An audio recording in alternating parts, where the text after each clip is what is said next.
Good morning, everybody. We'll just wait for everybody to connect. We're still waiting on a few participants, up to 30 now, should be about 50. But we're going to make a start. Is everybody connected? Still a few connecting, just bear with me.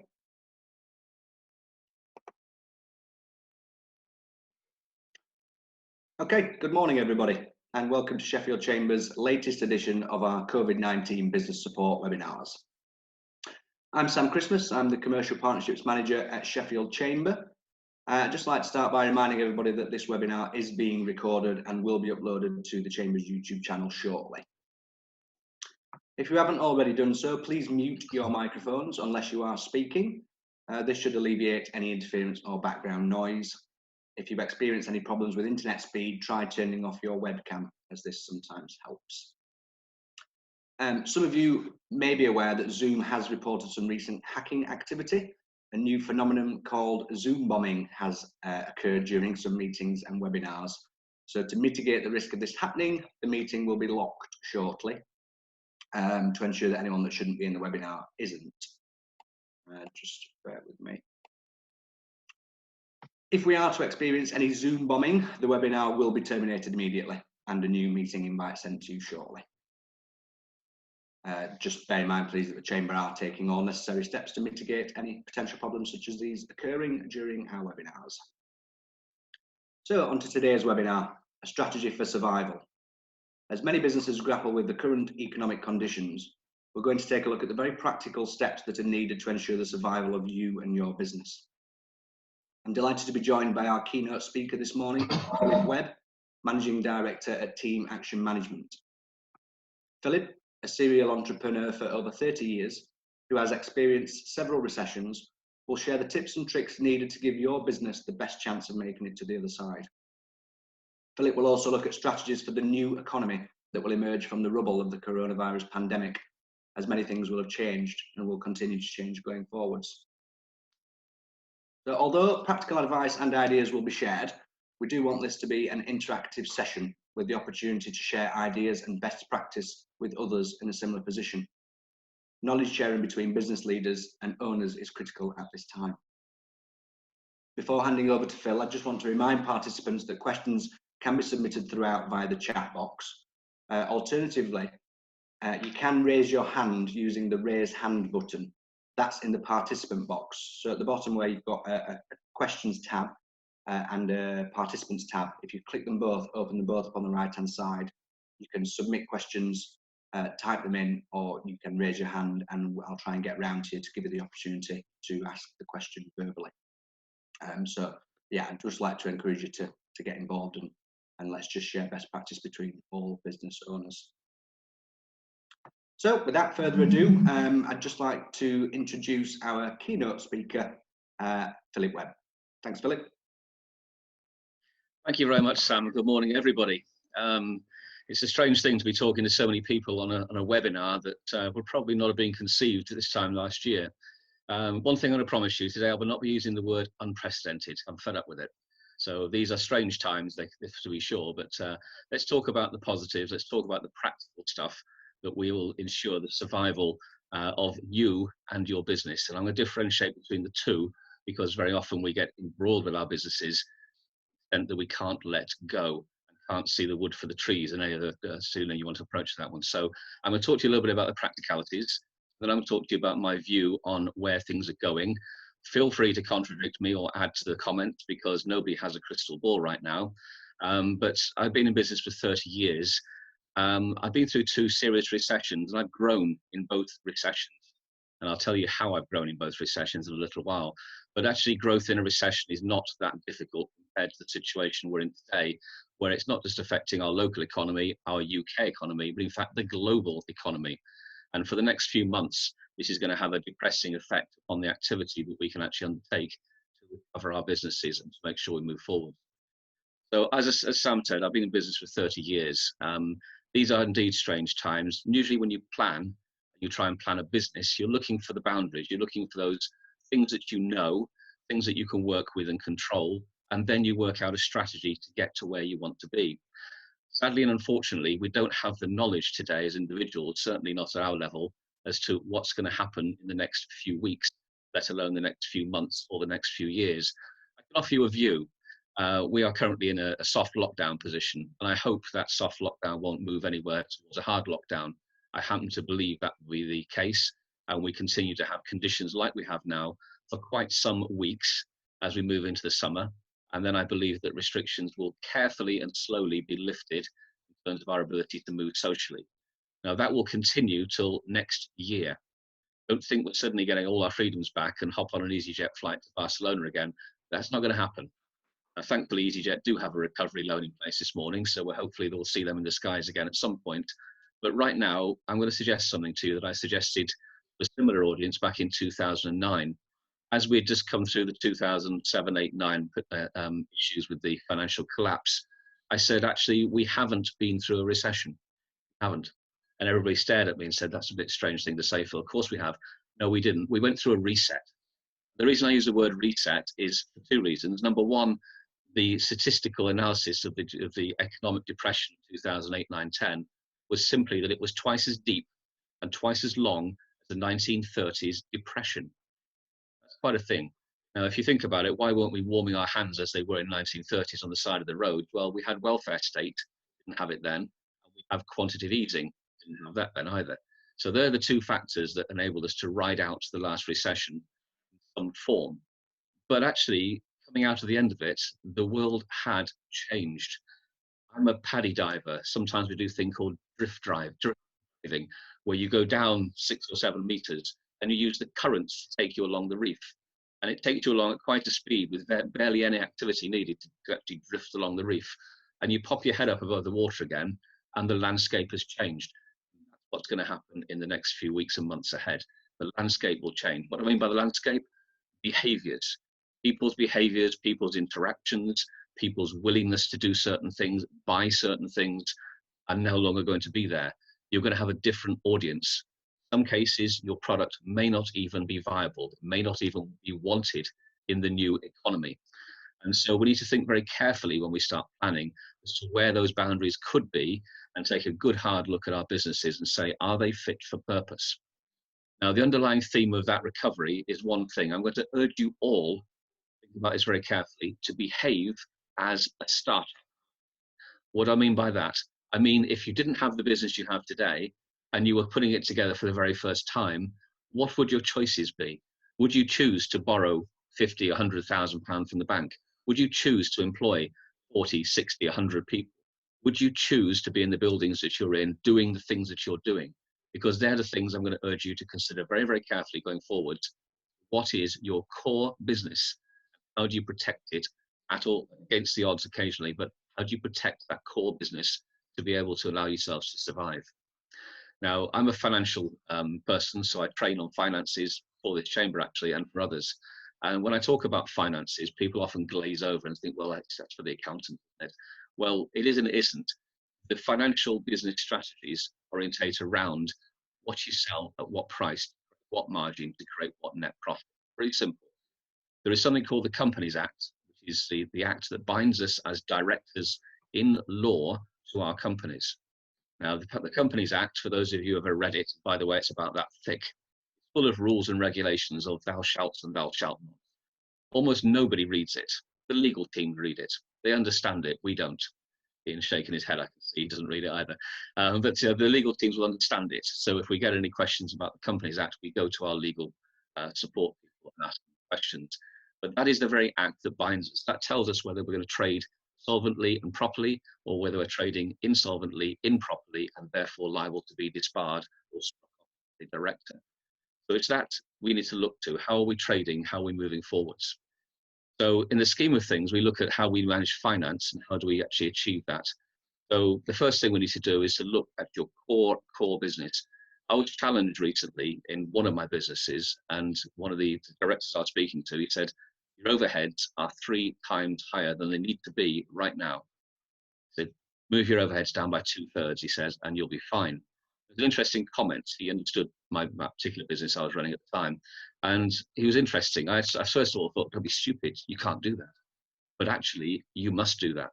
Because if you don't do that, you'll not have a core business left.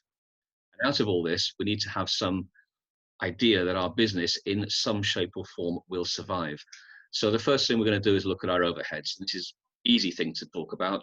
Look at your direct costs in terms of where you're spending your money. We look at utility costs, we look at building costs, we look at staff costs, and we'll come on to furloughing in a moment. We look at all those costs and say, what do we actually need? How can we actually achieve the same position with different ways of working? How many of you are going to rush out in your cars come the end of the lockdown and drive 100 miles to have a coffee with somebody? I won't. I've learned a new habit, and that's the one thing that will drive the next new economy, is the reformation of new habits. We will have different ideas on how to interact with people, how to do business. We use technology, and if you're not au fait with technology, get into it pretty quickly to drive your business in the next few months and years ahead. Use of things like Zoom and how you create these rooms that we can all talk in is essential if you're going to be successful in the new age.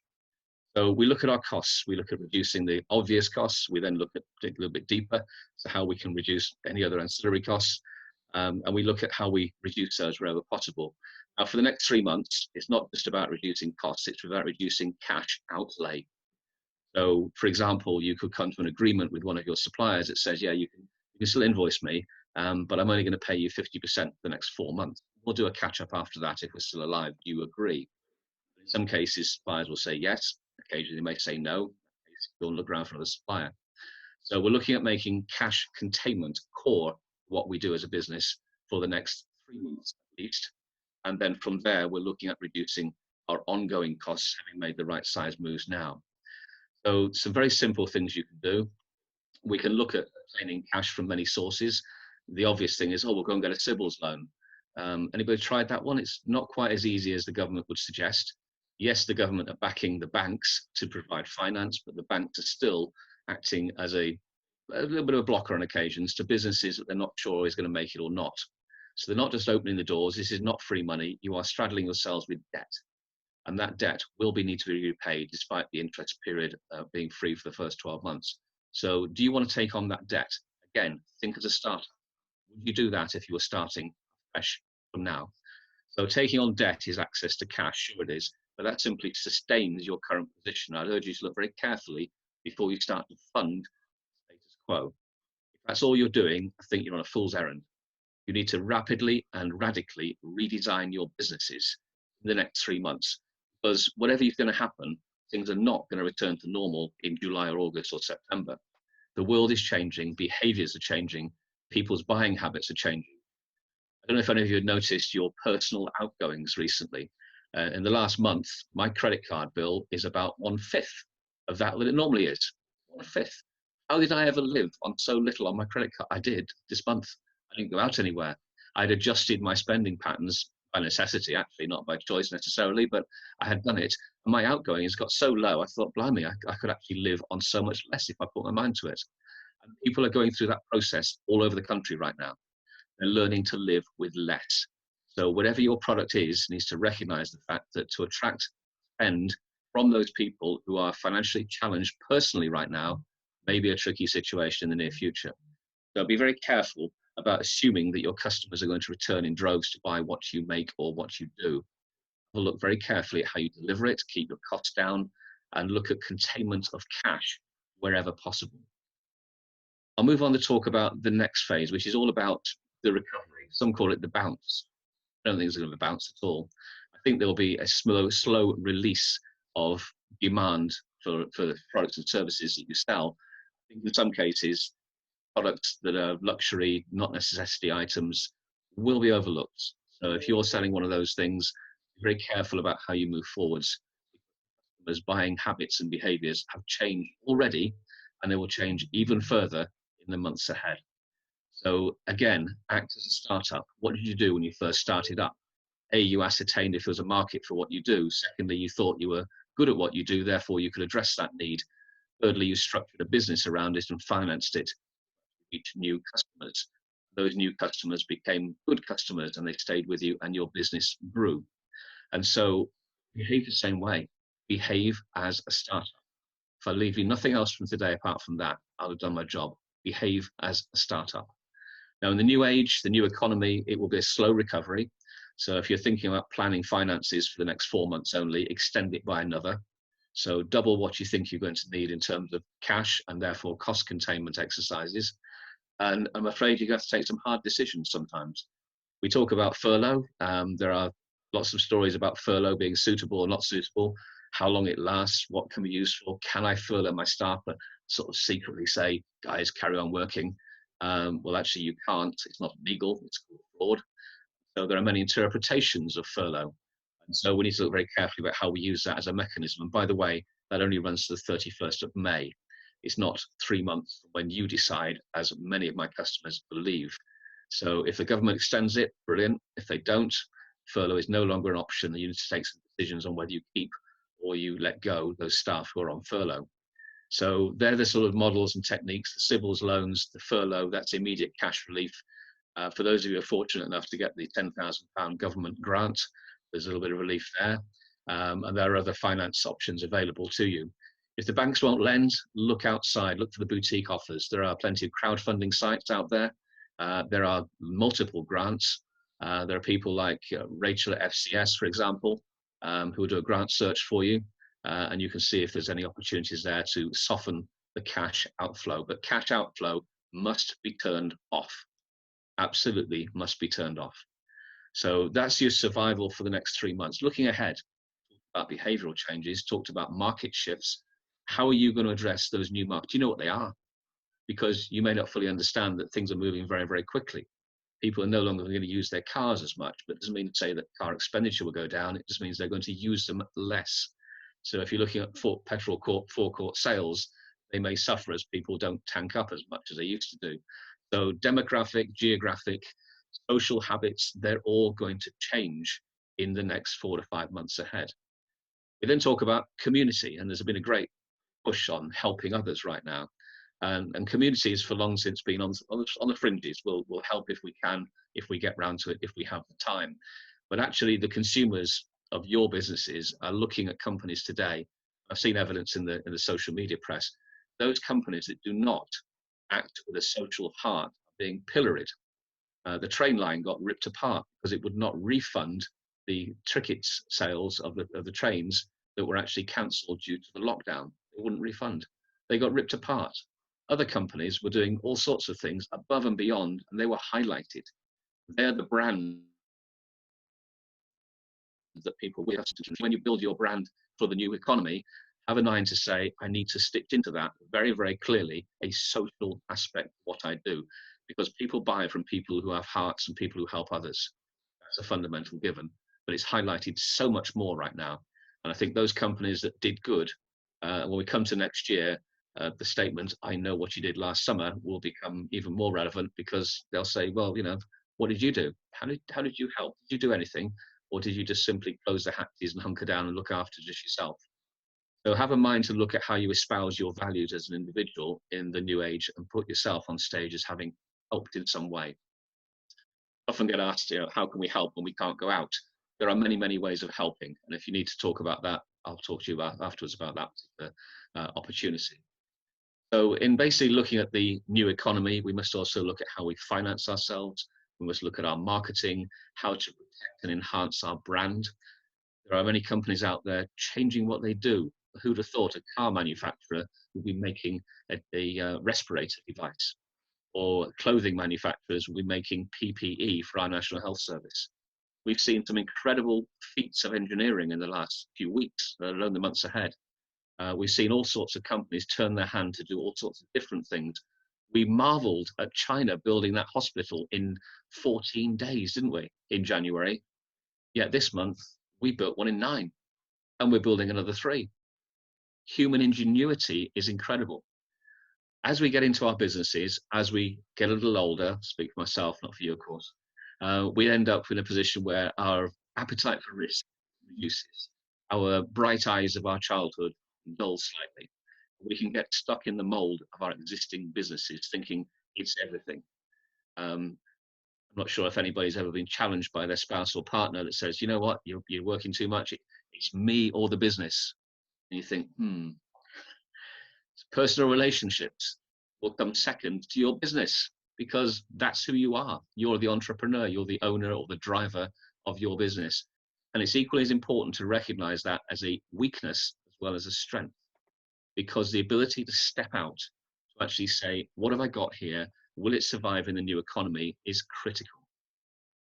You leave this seminar, go and stick your head out of a window, get some sunshine on your face, and think very carefully about how you will behave as a business in the future. The mark of a good entrepreneur is knowing when to start something and when to make something happen. The mark of an entrepreneur is also knowing when to stop. Now, I realize that's not why you're here, and you also think, what's he talking about? It's strategies for survival, but it's actually about your survival as well as the business. So going down the pan with your business is not a sensible solution for an entrepreneur. You have the ability to reform your business. You may even have the ability to restart a new business. But you as entrepreneur business owners are absolutely critical in establishing that, and hanging on to something that's not going to be sustainable in the new age economy is not a useful thing to do, nor is it clever. So we need to start thinking. You need to open your eyes slightly wider, literally physically, because that actually gets your brain cells working more. Think about what you want to do as a business. The financial steps to constrain your cash outflows, yes. Look around and think, if I was a startup, would I do what I'm trying to do now? If the answer is no, think very carefully about what you do next. But above all, preserve yourselves, because you're the people that will restart something new. You're the people that will move your business into new markets, new products, new services. But think a bit wider. Think about the implications of what's happening, and think about how you will be able to capitalize and thrive through the next few months, as opposed to simply survive. Can I ask any questions at the moment? Phil, you'll probably just see in the chat box, I think it's a comment from, I think it's Jay Bayani, said that over the last few weeks they've been advising on furlough. The trend has definitely changed. They're already advising on redundancies during the furlough period. So she thinks that many companies are using this time to review the business needs going forward. Yeah, and our instinct is to say, oh my goodness, that's awful. But actually, they are the hard facts of life. And as a business owner, your responsibility is to achieve the right sizing of the body corporate, that's your business, then to look after yourself in managing that going forwards. So if you have to, sadly, lose the services of some of your staff, that's a hard decision you have to make. And you have to make it. You can't hang on to previous relationships. Sentiment will take you down as well as buoy you up. So yes, thank you, Jay, for that. I think there'll be many, many more redundancies in the months and weeks ahead. I was talking to somebody last week, and he said, well, actually, he says, I've had to take these steps to let some people go. It was sad, but I had to do it because I had to contain the cash in my business. He said, but you know what? He said, come 3 or 4 months' time, there'll be so many fantastic people I can choose to bring into my business because they're all looking for jobs and work. So don't be frightened about losing core skill sets. They will be there. We're shifting from a full employment economy into very much a lesser employment economy, where people looking for jobs will want to be attracted to a job, and therefore that you have the choice, if you like, more of a choice than you've had before, and obviously at salary levels that suit new business as well. So thanks for that, Jay. Philip, you talk about becoming innovative and changing your business. What if you can't see an immediate way out, and you've got serious staffing, cash flow issues? Would you look to borrow or fold the business? It's a decision that only you can take. But as I said at the beginning of this, behave as a startup. If you tried something and it didn't work in those very, very early days, remember those days when you first set up and you tried something that didn't work, you stopped and you moved on to something that did work. So it's a very personal decision, but don't get dragged down by your business. You personally need to survive this intact, to start again, or to reshape your existing business. Be more open, be more innovative in the way you deliver things. I've got people out there right now, they're running training companies, and they said, oh, we're going to run a full day training on finance across Zoom. Will you run it for us? And I said, no, simply because you can't spend an entire day looking at a screen. It's a difficult subject anyway. So some things will translate and some things will not. However, Phil, will you come and consult with my business on an e-consult basis? Yes, I'll do that. And I've had some quite easy success. at talking to customers the way we're talking now. And they said, you know what, Phil? And one of them particularly said, you know what? He says, why did we ever travel to Meadowhall for a coffee to do all that? We've done as much in the last 2 hours as we did in a half a day previously. He said, this is really efficient. I love it, he says. So there are different models, different ways you can create. If you can't, face up to it. Don't shy away from a decision which might, on the face of it, look catastrophic or painful, and it probably will be painful, but you will get to the other side. And you have to make sure that you have the innovation and the ideas and the energy to get you to the other side. You are not alone. There are many, many businesses that will not make it to the other side because what they sell, what they do, will not be required by customers on the other side. But you need to be very clear. If you can't see a way to the other side, stop. Is that dictates you should. But aside from that, on a personal level, don't put all your energy, and certainly don't put all your personal finance into a business that will not make it. Philip, we talk about behavioural changes. Obviously, I think one of the biggest changes will perhaps be the fact that most people will now have learned to work from home, and office space may become redundant. But what if you are stuck in long commercial contracts, properties, but you now think that your business can be managed from home? Yeah, I mean, there's two ways of looking at this. A, you've got a notice period, and secondly, you've just got the ability to leave. And it depends how that lease or that particular contracted arrangement with the premises is secured. If you personally secured it, it's a bit more tricky. If you haven't, yes, you can breach contract, and the lawyers will love me for this, but actually that's what they're paid to do, is defend your position after the event. So go and speak to your legal teams and say, we're going to leave the premises. We can't afford to pay anymore. And I'll be very surprised if it got anywhere near a courtroom very quickly, given the current state of the economy and the level of empathy and sympathy people have for small businesses right now. So you've got to be tough. The other soft ways of looking at the business is obviously business rates. They've been relieved anyway. I would normally suggest stop paying those for a while. By the time they catch up, you're either alive or dead anyway. National insurance has obviously got some relief on that. VAT, we have some relief until July. But ongoing, that's the way you can stop the cash going out of the business and ensure it comes in. Premises, I'm not sure where we're going to be with premises. I think the traditional office block, I think, will be no more. I think have you ever seen the trendy office spaces with the beanbags? I think the communal office spaces may become more popular. My personal opinion, by the way. And I think people will spend more time working from home. But actually, I've been at home now for 3 weeks, Sam. I don't like it. I like the people interaction. I like to see my colleagues. And so I will go back to my office as soon as I can, because I enjoy their company and I enjoy the interaction between us, which is creative, it's a little bit of fun. And being on your own at home for 3 weeks is a lot of fun. So I think there'll still be a need for office environments. I think those environments will be different. Jay says that she doesn't quite agree with that, Phil, that their litigation lawyer is busier than ever, and thinks that agreeing revised terms with the landlord and suppliers is a much better approach. I agree entirely, yes. I'd just like to encourage everybody to get involved. If you do have any questions, we've got Phil's time for another half an hour. So any concerns, questions that you've got for Phil or any other member of the webinar. I've got a question from Steve. Phil, it's, if you have the money now, are you better paying things to ensure you know where you're at, or placing the funds in a separate account? So protecting, obviously, the cash that you've got in the bank, is that worth doing, and defaulting on certain things?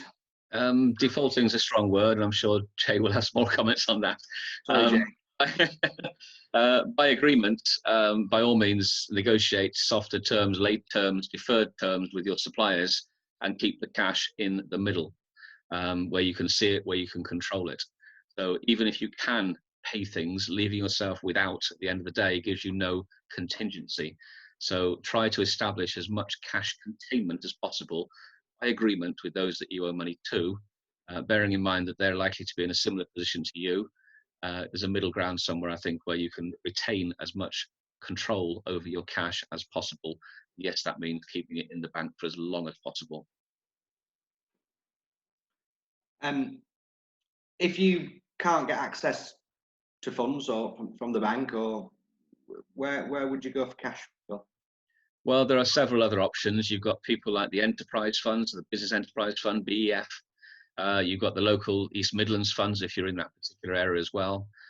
You have people like Funding Circle, Rebuilding Society.com, and other peer-to-peer funders. A peer-to-peer funder is where the likes of all of us might stick £100 in the middle and fund a £10,000 business loan, for example, between us. And that relationship is held and controlled by the peer-to-peer platforms. Their interest rates are a little bit higher. And again, you need to consider whether this is actually the right thing to do. Again, behave as a startup. So don't try and protect everything that's gone before. Behave in a new way. How are you going forwards with this money? Not simply to cover existing bills. Because at the end of the day, it's not free money. None of it is. You're going to be leveled with that level of debt and the interest payment. I mean, EasyJet have got a £600 million fund agreed this morning. I thought, great, they're safe again. But actually, even if they're paying 5%, that's what, £3 million a year in interest payments, let alone the capital repayments. That will translate eventually into higher airfares. And sorry, you can't go to Paris and back for 40 quid anymore. And you won't ever, because of that level of debt will take 10, 15 years to clear. Maybe longer, maybe never, who knows? So that is a debt you're taking on into your business world that does need to be repaid. Is it worth it? Or should you consider maybe starting something different or revamping how you do things? So look at all your options. And as I said, open your eyes physically a little bit wider. It's a funny thing. When you open your eyes a little bit wider, your brain is more receptive to ideas. Interesting psychological technique that we use. And be wide, be open, and look around, read the news, share information between all of you, because your peers are going through a very similar thing. And they will have ideas and they'll have observations, comments about whether you think, are we going to be out in 3 months or 4 months or 6 months? What do you think? Sharing that level of information will help form your opinion as to where you take your business next. Jay was also just asking whether or not everyone had accessed their business rate grants in Sheffield yet. It seems like one of our participants has received their grant today. Patrick Abel says peer-to-peer lending often have personal guarantees, so it actually adds more risk. Lots of Funding Circle loans will be coming back to bite now. Would you agree, Phil? I do agree, yes. The peer-to-peer platforms, there's alternative finance, or alt-fi as they call themselves. They do ask for personal guarantees and security. So again, think very carefully. If the bank has said no, they've said no for a reason. You sit outside their risk banding. Banks are not for everybody. So sometimes their risk bandings they apply to your business and your opportunity may not allow them to lend within the constraints of their lending criteria. So if you're going to move outside of the banks and go to the alternative finance providers, they may charge you higher interest, almost undoubtedly they will. But secondly, they do require personal guarantees either secured on your property or unsecured on yourself as an individual. So yes, there are costs to pay. But again, behave as a startup and make those decisions accordingly. Thanks, Phil. I've got a question from Belinda.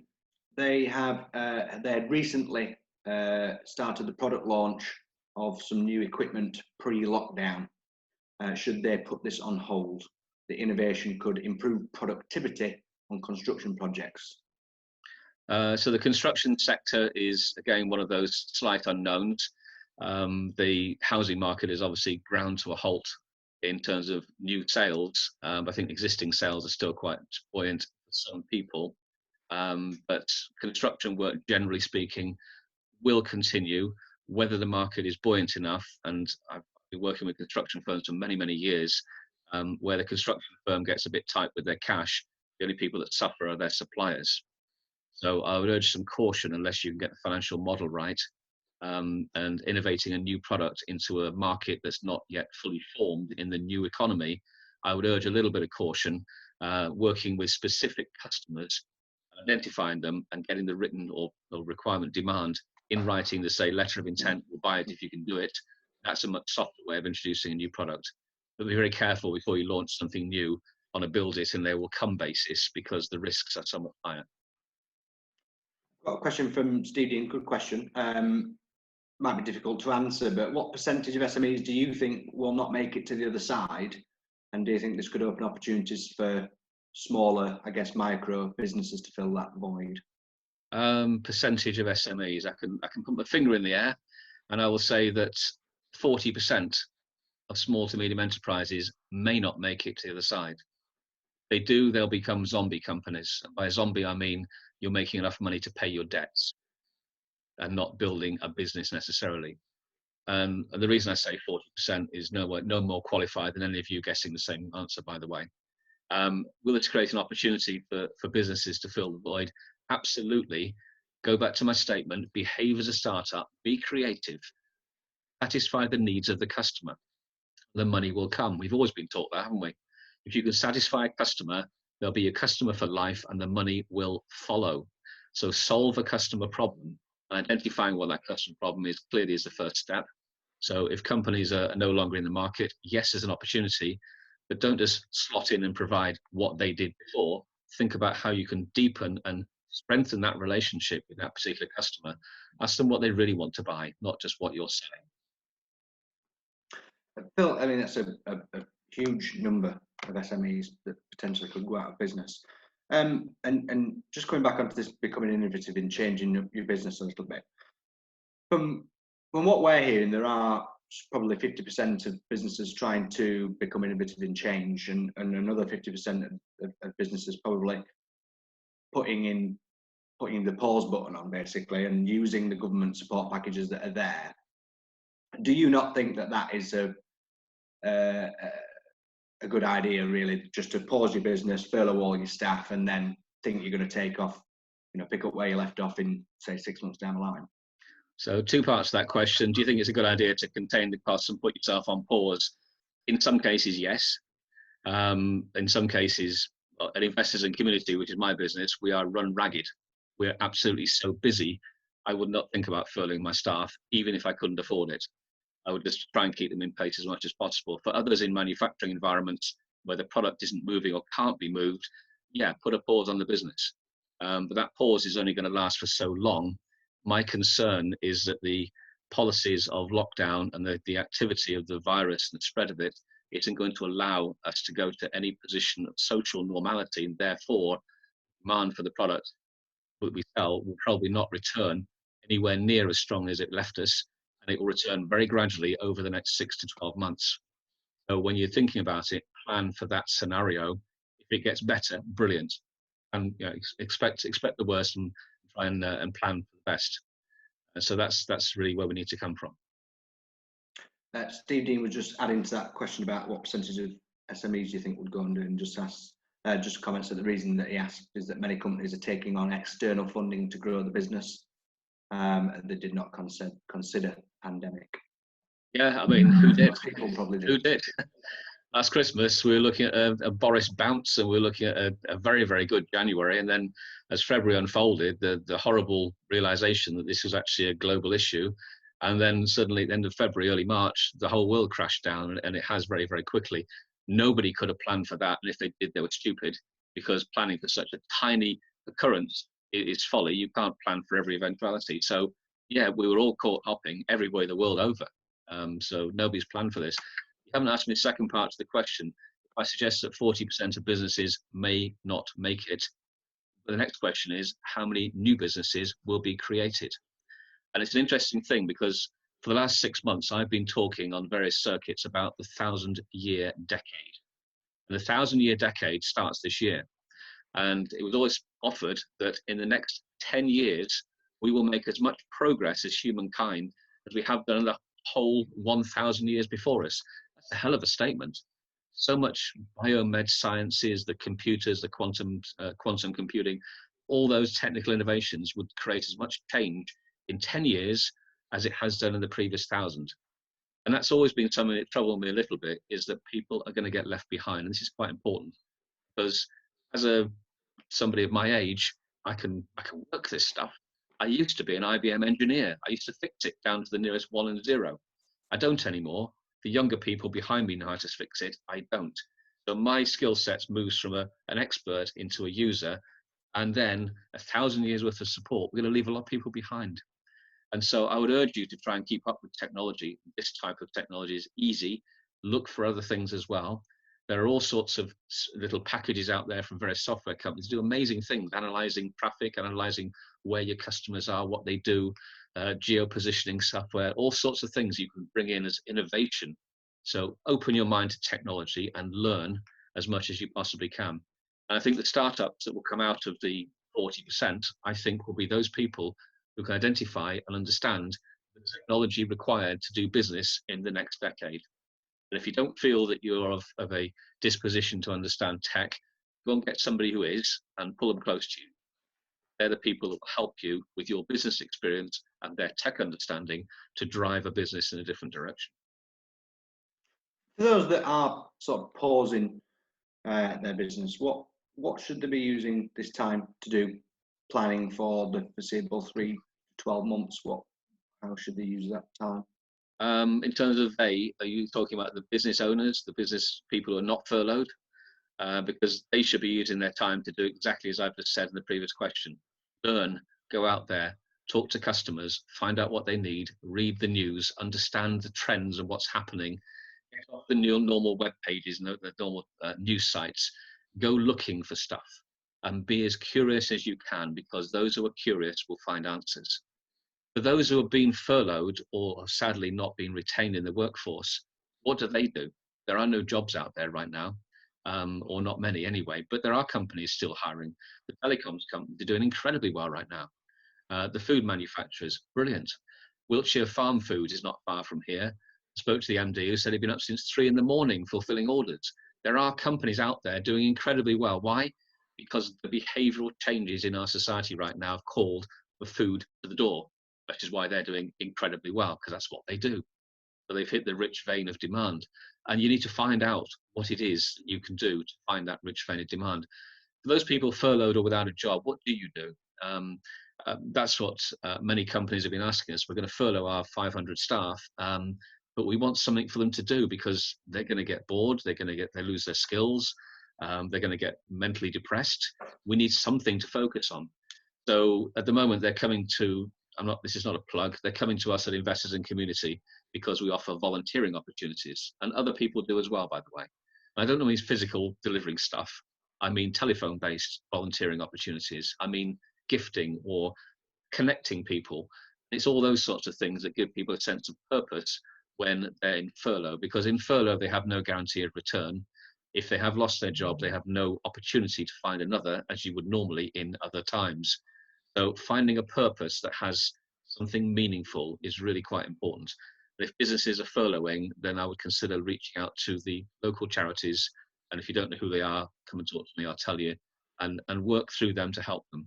But the charity sector I haven't talked about yet is in incredibly difficult position. All these little social media groups that sprung up in the last 2 weeks, doing some quite interesting stuff, delivering food, helping people. We heard all the stories. You watch Look North and you can find a heartwarming story at the end of every newscast. But actually, what they're doing is actually working around the charities instead of through them.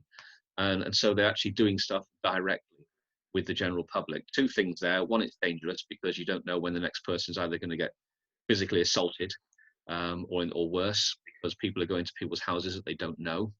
And secondly, the charities who would normally provide that service are being overlooked and worked around. So I would urge people to work through a charity, find a sense of purpose, use your time wisely, gain new skills, hone your people skills, use technology, learn, and don't stop learning. Excellent. Just before we come on to Matthew's question, just a reminder that we will be bringing it to a close in 5 minutes, so conscious that it's been nearly 10 to 10 now. So any final questions, concerns, any best practice anyone would like to share with the group, please post that now. Phil Matthew says, what's your view on furloughing compared to reducing salaries and keep working? Is there a balance, and how do you keep it fair? Very interesting question, and the word that's been used there is fair. And I think if you can establish a sense of fairness in the furlough process, it's really important. I was talking to a company who sent a letter out saying, you're all now laid off into furlough from this afternoon, and we'll still expect you to work, and I'll be in touch next week. That wasn't fair, it wasn't considered, and it really wasn't very nice. So it didn't get the hearts and minds of the staff you need at a particular point in time. Do you furlough? Do you reduce salaries? I mean, it's a difficult one. It's a very personal one. I've seen companies reducing salaries. Some companies' employees have offered to take a 20% cut in the workplace. But equally so, it becomes a difficult position when the workplace is closed. So then you need to look to furlough in the short term to buy yourself a little bit of time. I mean, has anybody got any views on furloughing from a legal point of view? Are there any lawyers in our team? Then we've got Jay, we've got Ian. If you have any comments on furloughing, which actually is quite a confused subject from now. We're getting lots of contrary reports. So I can furlough you for 3 weeks, bring you in for a day and furlough you again. Is that true? Does anybody know? I'm asking you now. Yeah, I mean, I think that just as Jay's popped into the chat, you can rotate staff on a 3-week basis. So you can only claim for them after 3 weeks. So you must furlough them for 3 weeks in order to be able to claim for them, but then you can bring them back. There's a mix and match opportunity. Reduction of salaries, yes, you can certainly talk to your workforce about that. They may appreciate the opportunity to take a small reduction or even a larger reduction on the basis that they're not spending very much anyway outside the workplace. So they may choose to have that relationship with you, but your staff are important if you're going to continue to want to retain them the other side of this economy collapse.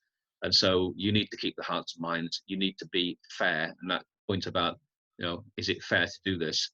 Only you can be the judge of that. But, have an open conversation, put all the options on the table and make a decision. And just a reminder for anyone that didn't tune in, last week we did do a webinar around the job retention scheme, furloughing of staff. It is on the Sheffield Chambers YouTube channel. It was really, really interesting webinar. And Steve Dean's got a really interesting point here. He says that what's going to stop the cash-rich companies buying up the UK SME market, companies like Facebook, etc. Steve says that they've already had a huge issue with USA, in the USA with companies taking over UK companies, Costa being a good example. So do you think we're going to be swallowed up by the big companies? Well, there are big companies in America and there are big companies in China. And anybody with a pot of cash right now, let's face it, if you all had a pot of cash right now, you'd look around for some bargains, wouldn't you? So of course there's going to be some opportunities to be bought out, or you've got the predatory nature of a larger businesses moving in on your company. That's a fact of life. That's always been the case. It may be heightened by the fact that you will, as a business, be in a slightly weakened position and therefore not get a good negotiated outcome. So it's always been the case that there are predatory companies out there. I think there'll be more of it. But I think you've got to balance that with the view that actually I've been brought out, but my 50 staff have been retained. And the business has been successful. The question of numbers and negotiations, but it's activity that will increase over the next 12 months. I'm sure of it. Just a comment in the box for Ian or Jay. Is the system open yet? Oh, thanks, Ian. Looks like he's answered that. So before we wrap up, if there's no other questions or concerns that come through in the next minute or two, Phil, would you just mind offering some key points, really, some key takeaways, what you think business owners should be doing, from ending this call for the foreseeable few weeks? Yeah, I mean, there's some obvious practical things. Contain your costs in terms of cash outflow. So it may well be that you still need to buy the things that you buy, but reach agreement on when you're going to pay for them. Keep the cash in the middle as much as possible. Steady your staff position. Use furlough if necessary. Now, the furlough scheme ends on the 31st of May. It may be extended. Keep an eye open for that one. The government's headlines translating into action has been quite slow. So you may need to consider the next few weeks in terms of payments of your staff. But talk to your staff. Don't stop talking to them. Just keep on that dialogue. It's really, really important. And then my next advice is go and catch a bit of that sunshine out there now, after this call, and go and ask yourself the question, if I was a startup, what would I do? And when you answer that question, you're on the right path, because you need to assess what markets are out there and don't be wedded to what went before. February has been a watershed month. March has been a stop point. From April onwards, it's going to get slowly better. End of April, I think. The markets will have changed. The economy will have changed. Stop looking at the news that talks about recession and depression. You are entrepreneurs. You're paid to get out there and do your stuff. So out of all this, there is an opportunity. In the face of adversity, there is always opportunity.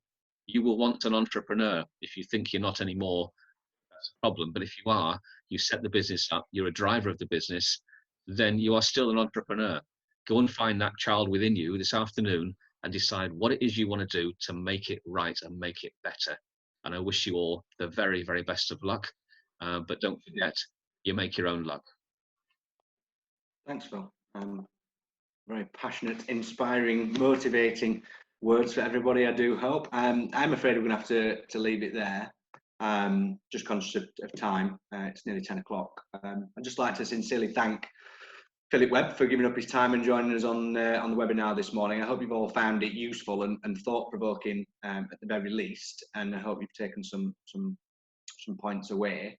I will be circulating Philip's contact email address in a follow-up email in case there were any outstanding questions, or if you'd just like to have a chat with Philip. He is open to supporting and offering ideas and advice where he can.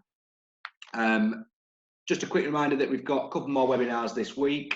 Tomorrow, same time, 9 o'clock, we are focusing on the government's support for the self-employed. So we've got a particular focus on the self-employment income support scheme that was announced by government last week. So we will be going over that tomorrow at 9 o'clock. And then on Thursday at 9 o'clock, we're just going to revisit all the support packages announced by the government and just pay particular attention to some of the areas that we've not yet covered, such as corporation tax, time to pay, statutory sick pay, managing your cash flow, business rates relief, and cash grants, and so on. And then that should have covered all the government support packages, and they'll all be online as webinars on YouTube. And then we'll look to bring some a bit more varied content over the coming weeks. All the webinars for next week will be online later on this week. The other webinars for the rest of this week are on the Chamber's events calendar. Unless anybody has any final comments, I just want to say thanks so much for joining us. Philip, thanks again for your time, and I hope to see you all again later this week. Take care, everyone. Bye-bye.